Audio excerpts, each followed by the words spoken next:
Olha, nós temos aqui o Dr. Boulos, que é membro do Centro de Contingência do Coronavírus do Estado de São Paulo. Dr. Boulos, a gente conversou há pouco tempo, agora a maioria dos virologistas e sanitaristas e médicos e pessoas que têm consciência do Brasil viu a bobagem que a gente fez durante as eleições, promovendo aglomerações, promovendo uma série de coisas, quando o vírus já estava se espalhando pela Europa e Estados Unidos, pelo mundo afora. O perigo disso tudo é que a gente não sabia bem por que o vírus tinha voltado tão rápido.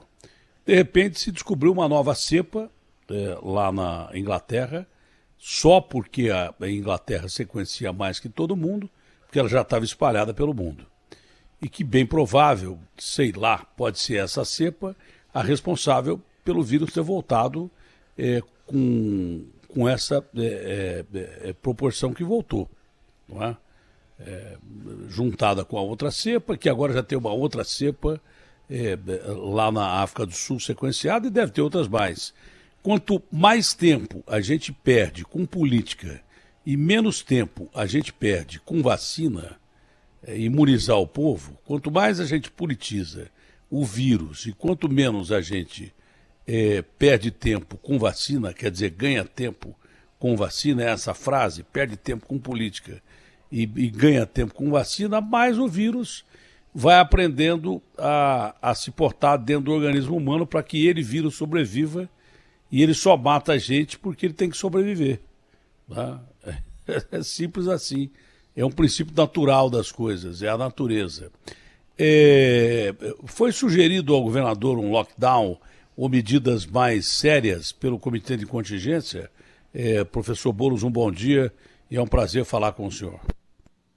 Bom dia, Datena, prazer falar com você também e a todos os ouvintes da Band. Não foi o que nós temos conversado muito da necessidade de diminuir o acesso da população aos lugares onde eles estão se aglomerando. Datena, eu estava vendo você comentar aí sobre o que acontece, essa incompreensão que acontece no mundo político em geral, não só no Brasil, nos Estados Unidos, mas eu também fico com uma incompreensão enorme do que está acontecendo aqui. Você veja, morreram 200 mil pessoas, praticamente 0,1% da população brasileira, uma grande cidade, e as pessoas vão para as aglomerações de qualquer jeito. Aparentemente, eles gostam de brincar de roleta russa, porque você não sabe o momento que você vai se infectar e você não sabe como pode evoluir. Várias das pessoas negacionistas infectaram e morreram. Então, isso não está servindo de alerta, as pessoas continuam brincando com a vida, como se a vida não fosse o maior valor que tem, e vão para as aglomerações, isso é incompreensível. Por causa disso, nós temos conversado muito no centro de como nós podemos fazer para evitar o previsto caos que deverão acontecer em 2 a 3 semanas aqui em São Paulo, pelo jeito, e provavelmente no Brasil. Hoje nós temos uma situação muito pior do que aconteceu no começo da pandemia, quando nós nos preparamos bem para o atendimento da população, mas o que aconteceu foi o seguinte, os leitos foram diminuídos com o tempo, por causa da diminuição, as UTIs, nós temos menos leitos de UTI, nós temos menos enfermaria, nós temos menos profissionais de saúde, que alguns se exauriram, não conseguem mais atuar, os outros programas, até de uma maneira lógica nos hospitais, retornaram, porque tinham os pacientes com outras doenças não estavam sendo atendidos. Então, agora se torna praticamente improvável e impossível que nós tenhamos a mesma oferta de hospitalar que nós tivemos na epidemia quando ela estava em níveis altos. E a prevenção, o que nós estamos achando que vai acontecer é que nós teremos números mais altos agora. Não só pela cepa, que tem uma proliferação maior, essa cepa nova, mas principalmente que já estava aumentando, já há mais de um mês está aumentando, e o alerta é importante que nós vamos ter uma situação muito drástica, muito complicada no fim deste mês e começo do mês que vem. E as pessoas têm que, de alguma maneira, não sair, não se entrar em aglomeração. O Centro de Contingência montou um grupo para avaliar quais as medidas possíveis que a gente possa propor ao governo. Obviamente, nós só propomos, nós somos grupos assessor, consultor, a decisão final é do governo, do governador que foi eleito, que vai dizer e vai casar a parte econômica que nós não analisamos no nosso grupo de saúde. A parte de saúde, nós falamos, olha, Quanto mais oferta você tem para as pessoas saírem de casa, maior o risco de você ter aglomerações e maior o risco de epidemia. Então, para nós, quanto menor a oferta, melhor. Então, se você fala em lockdown, se possível for o lockdown, em termos de saúde, é o melhor. Mas a gente sabe, nós somos absolutamente convencidos de que isso não é só a saúde que está em jogo aqui. As pessoas, alguns até por falta de oferta de rua, não conseguem nem se alimentar, não conseguem recursos. Então, essa discussão nós não entramos em profundidade, nós estamos só avaliando quais medidas nós podemos propor para que nós não tenhamos um caos daqui a 2 a 3 semanas em São Paulo, como está sendo previsto. Olha, pelo que eu entendi, seria um equilíbrio entre respeitar a situação econômica de um país pobre. Tem gente que vai ficar presa em casa, vai morrer de fome, porque não tem nem recurso para trazer para casa. É isso aí. Esse é o detalhe. Então seria uma fórmula balanceada de medidas restritivas, mas que ao mesmo tempo não afetassem totalmente a economia. Seria mais ou menos isso? É, exatamente isso. Nós discutimos e nós oferecemos as propostas de saúde para evitar essa aglomeração especificamente. E o Plano São Paulo, que é um plano econômico, né, baseado em dados de saúde, eles vão avaliar a possibilidade de como fazer. Por nós, obviamente, a gente sempre fala pelo pessoal da saúde, nós não teríamos aberto nada, mas obviamente eu acho isso impossível acontecer isso. Eu acho que esse meio campo, essa avaliação é feita mesmo pelo governo com a parte econômica, a parte de saúde, que aí é decidida em outro nível. O nosso nível é consultor apenas, né? Mesmo com esse nível de equilíbrio que vocês analisam e com muita sapiência, claro, tendo noção do que é o país, sociológica, política, financeiramente, não é? Quais são os pontos que a ciência não pode abrir mão da restrição de circulação de pessoas, que é o principal vetor do vírus? Quais são pontos que a ciência não pode abrir mão? Quais são os aspectos aí da nossa economia que realmente deveriam ser fechados para que não pudesse ter transmissão de vírus? Esses pontos que, se você deixar para lá, a coisa vai complicar. Eu de fato não sei, isso tem que avaliar com a parte econômica, mas fundamentalmente não pode ter aglomerações. Por isso que nós batemos muito forte com a questão dos bares, porque as pessoas iam ao fim do dia nos bares e obviamente você está tomando cerveja, você está sem máscara. Então, os bares eram um problema importante em todo o estado de São Paulo. Nosso centro de contingência tem membros de vários municípios do estado e referiam o que estava acontecendo. Então, isso era o que nós batemos muito forte. Mas hoje nós sabemos que a circulação está em todos os lugares. Então, as pessoas fazem festas enormes e eu não consigo compreender. Isso é as pessoas sabendo o que está acontecendo, sabendo que podem se infectar, morrer ou levar a doença para a família e matar pessoas na família e continuam fazendo. Então, o menor número de aglomeração é possível. Então, o menos que a gente pode ofertar para as pessoas saírem de casa é melhor. Por isso que se a gente puder fazer com fases mais coloridas, ou seja, evitar que as pessoas saiam, isso é melhor. Porque nós já perdemos a esperança que nós vamos, através de aconselhamento e divulgação, nós fazemos as pessoas voltarem para casa ou evitarem a exposição. Então nós vamos ter, de uma certa maneira, quase que um castigo. Olha, não pode sair e vamos tirar a oferta de coisa. Essa é a nossa, pelo menos, o que a gente acha que tem que ser feito. Qualquer medida restritiva, depois do cansaço natural, o ser humano não está acostumado a ficar preso dentro de casa. Isso já é uma coisa natural, né? Tem que ter as suas válvulas de escape para poder se livrar das agruras do dia aí. Mesmo até os mais ricos. O cara pode ser bilionário, mas você mete uma prisão domiciliar no cara, mesmo na mansão dele, ele vai acabar pirando.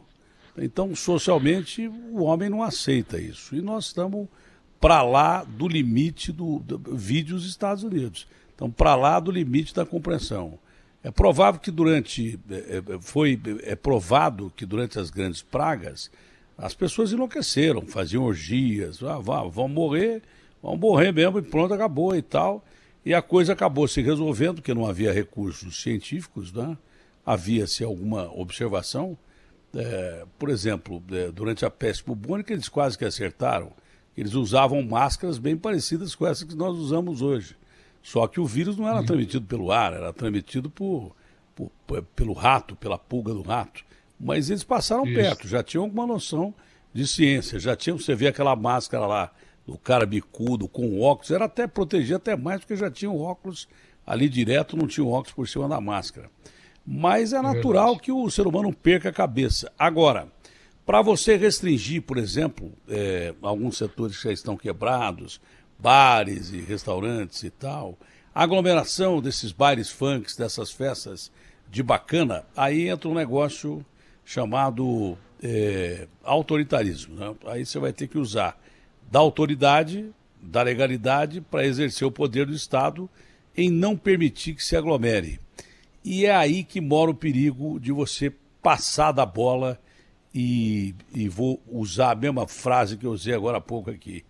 Aí pode ser que o remédio seja pior do que a doença, porque se o cara não morrer de coronavírus, pode morrer de bala. Então vai ter que ter equilíbrio até em tomar essas posições. Não sei se o senhor concorda comigo. Não adianta usar polícia.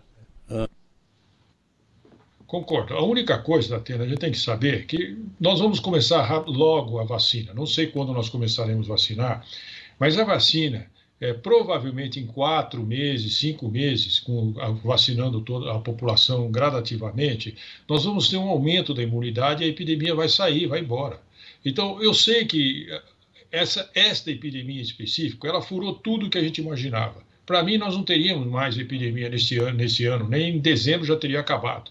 Mas o vírus, pela sua característica de sozinho, em doença, não produzir uma imunidade muito forte. Aliás, é a primeira vez que nós vamos conhecer que a vacina vai dar imunidade maior que a própria doença, né? Então, a doença se expandiu, se continuou, e nós não estávamos acostumados a fazer também as pessoas ficarem isoladas, e isso fez com que prolongasse um pouco mais. Então, hoje, nós sabemos que a vacina está aí, que a vacina protege, as vacinas todas, elas vão proteger pelo menos contra as formas graves, e em 3, 4 meses, a doença vai indo devagarzinho embora. Então, é por um período curto. Talvez o que tenha que se fazer, Datena, eu acho que isso, o governo, eu sei que nós estamos quebrados, e certamente, quanto mais a doença ficar, mais quebrados vamos ficar. Eu acho que nós vamos ter que continuar dando recursos para aqueles que necessitam por alguns meses a mais, e até que a vacina possa ser usada de uma maneira mais ampla e diminuir a chance das pessoas se infectarem. Por um lado, você tem um aspecto positivo que quem pensou que estava preparado para uma pandemia não estava. Tá? Os maiores países do mundo provaram que o seu sistema médico era falho. A maior democracia do mundo não tem sistema público de saúde. Né? O Obama até que tentou, mas quase que mataram o Obama lá, porque ele tentou fazer o Obamacare e daí por diante. Por esse lado, o mundo vai estar mais preparado. Agora, por outro lado, tem uma notícia complicada. A ciência vai ter que se preparar mais, porque o senhor disse uma frase aí que ela é histórica, não é? E ela faz parte já da história da medicina e da ciência. É a primeira vez que a doença não provoca a chamada imunidade de rebanho no tempo menor. Vai precisar da vacina, esse é o detalhe. O que prova que as categorias de vírus que vêm aí pela frente, além do coronavírus, vêm com essa característica terrível. Tá? Porque a própria doença, de repente, ela desaparecia. A gripe espanhola, ela sumiu, desapareceu, escafedeu-se, matou gente pra caramba e sumiu. Esse vírus não. Então, esse vírus tem uma característica diferente. Pode ser que as próximas categorias de vírus que vêm por aí, vêm com essa evolução da natureza. E não tem cientista melhor que a natureza, né, professor? Não tem dúvida, isso pode acontecer sim, Datena. Mas uma coisa que é a única coisa que, não sei se consola, mas de uma certa maneira dá um alento que a gente possa enfrentar essas doenças, é que nunca se viu na história da ciência confeccionar uma vacina tão rapidamente. No passado, a gente demorava 15 anos, 10 anos, 15 anos. Quando eu falava em vacina no começo do ano passado, eu falei, tira o cavalo da chuva, isso vai demorar, nós vamos ter vacina daqui 2, 3 anos. Provavelmente nós não teremos vacina para essa epidemia, porque ela demora. Mas o avanço da ciência foi tão espetacular que se conseguiu vacina em menos de um ano. Eu nunca tinha visto isso na história, ninguém nunca viu isso. As novas tecnologias, isso fez com que nós possamos hoje enfrentar doenças de uma maneira muito mais competente. Basta manter recursos para as pesquisas e a gente consegue fazer. Dinheiro. Então, é. E a gente vai ficar correndo atrás de prejuízo. Vem uma infecção nova, nós vamos produzir vacina, etc. Mas as pessoas, de uma certa maneira, se eles têm amor à vida, eles precisam tentar, de uma certa maneira, por algum momento, não se expor enquanto nós tenhamos a defesa. Daqui a um ano, a gente vai brincar com esse vírus, porque nós vamos estar todos vacinados, né? Mas agora não. Agora, enquanto nós não temos essa possibilidade, todos têm que se cuidar. A vida é muito valiosa para a gente jogar lá fora por bobagem. Olha, antigamente se via a classe médica, a classe dos enfermeiros, a classe de quem trabalhava em hospital, de uma maneira distante e aquela história. Só procura quando precisa. Né? Se não, olha, não vai em médico não se você não precisar. Hoje já se vê de uma forma diferente.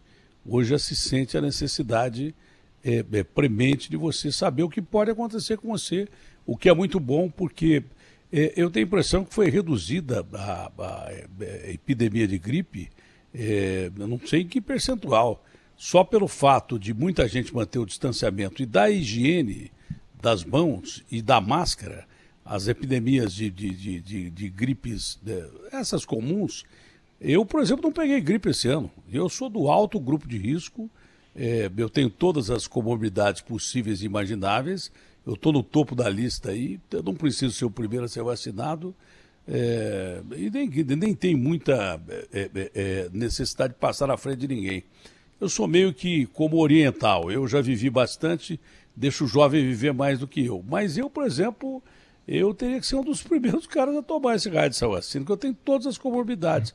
Mas eu não peguei gripe. Todo ano eu tomo a vacina e pego gripe. Eu não peguei gripe, porque usei o distanciamento, trabalhei todos os dias, mas ninguém fica no estúdio enquanto eu estou lá, a não ser o rapaz do microfone que vai lá e coloca o microfone, ele está isolado como eu, entendeu? Eu não tenho contato com ninguém dentro do estúdio, vou à Band, vou no meu camarim e vou de máscara desde o princípio e não peguei nem gripe esse ano, nem gripe eu peguei. Tive um infarto que não teve nada a ver com o raio da história da pandemia, e resisti ao infarto, porque se eu tivesse sido atacado pelo vírus, por exemplo, no hospital, eu fatalmente não estaria aqui falando com o senhor. Dificilmente estaria falando com o senhor. Pelo contrário, o meu organismo resistiu ao infarto por razões óbvias, né? Eu tirei metade do pâncreas, tenho diabetes, as minhas artérias todas estão comprometidas e tal, mas mesmo assim, com os cuidados naturais para evitar o coronavírus, talvez eu esteja vivo até hoje. Porque se eu tivesse acometido de uma gripe grave e tivesse um infarto, era capaz de eu ter embarcado há muito tempo. Então muita gente já não teve vírus só por esses cuidados que a gente já tinha esquecido, não teve gripe, que é uma doença que também mata. E outras doenças que são ligadas à higiene pessoal, lavar as mãos, passar álcool, que virou uma coisa assim natural, distanciamento social que eu mantenho sempre, procuro manter sempre, e máscara. Nunca mais tirei máscara da minha cara. Então, isso me ajudou muito e ajudou a humanidade de uma forma definitiva.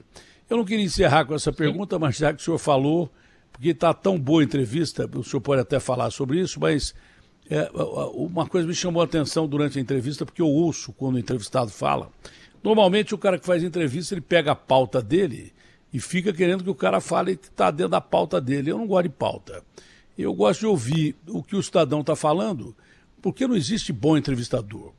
Existe o que o entrevistado quer falar e tem competência para falar. Não adianta o cara se julgar bom entrevistador. Tem alguns que são melhores que os outros, mas não existe grande entrevistador, na minha opinião. Tem o que o entrevistado quer falar. As grandes notícias saem do entrevistado porque o entrevistado quer falar e precisa falar aquilo naquele momento e entende do que está falando.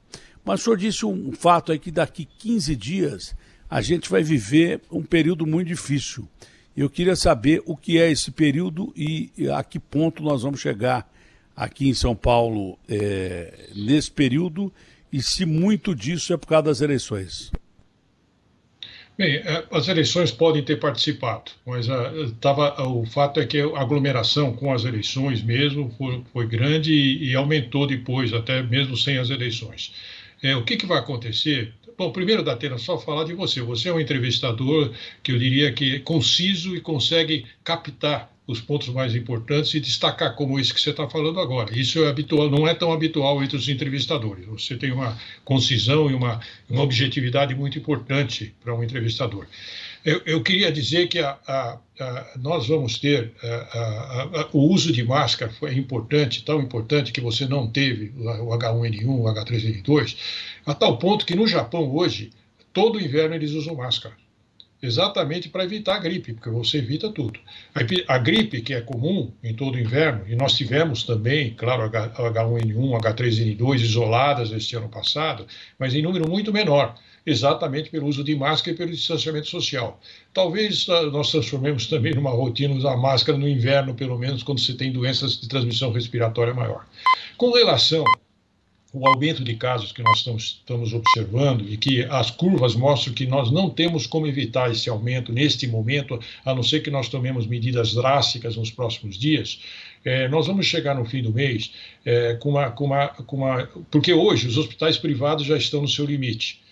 Para você ter uma noção, por exemplo, o hospital tipo Sírio-Libanês, ele não tem mais leitos de UTI e tem vários doentes nas espera para UTI. Eles estão distribuindo os pacientes para isso. Está acontecendo com Einstein também, os hospitais privados de uma maneira geral. E como aconteceu no início da epidemia, logo em seguida vem os hospitais públicos. Aparentemente o aumento acontece com as pessoas de recursos maiores, que passeiam mais, vão viajar mais, vão para a Europa e voltam, e depois passa para a população de modo geral, e aí o serviço público fica de uma maneira intensa. A maior parte dos hospitais que destinaram muitos leitos na fase inicial da epidemia não mais vão dar esses leitos, porque também outras especialidades precisam continuar atendendo seus pacientes, e isso não tem mais como. Os hospitais de campanha não existem mais. Mesmo que existissem, o nosso problema maior vai ser dos casos graves, porque as UTIs diminuíram muito do número de leitos de UTI e nós não teremos os leitos de UTI necessários, provavelmente, se continuar nesse nível. Por isso que nós temos que fazer algum ato de intervenção agora, porque o fim do mês, ou o começo de fevereiro, provavelmente nós teremos o caos dentro da UTI, que nós vamos ter que escolher o paciente que vai ser entubado ou não, como aconteceu na Itália.